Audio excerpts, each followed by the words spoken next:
গতকাল আমরা একটা বন্ধু রিসেপশন পার্টিতে গিয়েছিলাম। তো বিয়েটা কিন্তু ছিল একদম সীমান্ত মডেল স্কুলের কাছে। যাই হোক, আমি আমার পুরো টিম নিয়ে চলে গেছিলাম বিয়ে বাড়িতে 9:30 নাগাদ। যাই হোক, আমরা প্রথমে বউয়ের হাতে গিফটটা দিয়ে খেয়ে নিলাম একটু কফি। না, আমি একা খাইনি, সবাই মিলেই খেয়েছিলাম, সেটাই তোমাদের দেখালাম।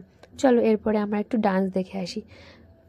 তো এখানে এসে দেখি আমাদের একটা বন্ধুর সাথে পলির ছেলেও নাচ শুরু করে দিয়েছে। তো ডান্স দেখার পর আমাদের পেয়ে গেছিলো একটু খিদে, তারপর আমরা চলে গেছিলাম ফুচকার দোকানে, ফুচকার স্টলে।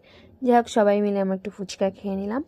তারপর একটু গল্প করছিলাম, একটা বন্ধু বললো চল ওদের ফুলসজ্জার খাটটা সাজিয়ে আসি। চলে গেলাম আমরা সবাই মিলে। এখানে খাটের উপরে তত্ত্ব ছিল, সেগুলো সরিয়ে টরিয়ে আমরা চলে আসলাম ফুলের পাপড়িগুলো ছিঁড়তে। এখানে সবাই মিলে হাতে হাতে আমরা কাজ করছি। আর এই যে বন্ধুটা দেখছো, ওর রিসেন্ট বিয়ে হয়েছে, আর ওর বিয়েতে না আমাদের ইনভাইট করেনি, সেটাই বলছিলাম ওকে, তুই কী করে ভুলে গেলি আমাদের।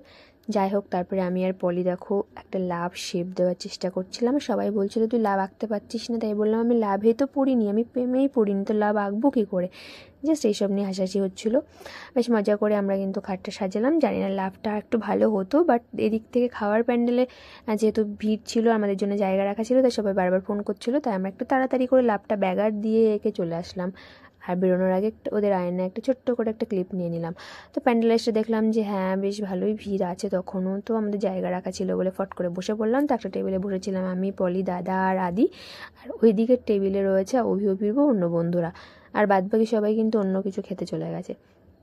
যাই হোক, ওখান থেকে বেরিয়ে আমরা কিন্তু বেশ কিছু ছবি, ফটো, ভিডিও তুলে নিলাম। যার যে দরকার ছিল, কাপেল, সিঙ্গেল, সব রকম ফটো ভিডিও তোলার পরে এবার আমরা সবাইকে টাটা করে বাড়ির পথে রওনা দিলাম।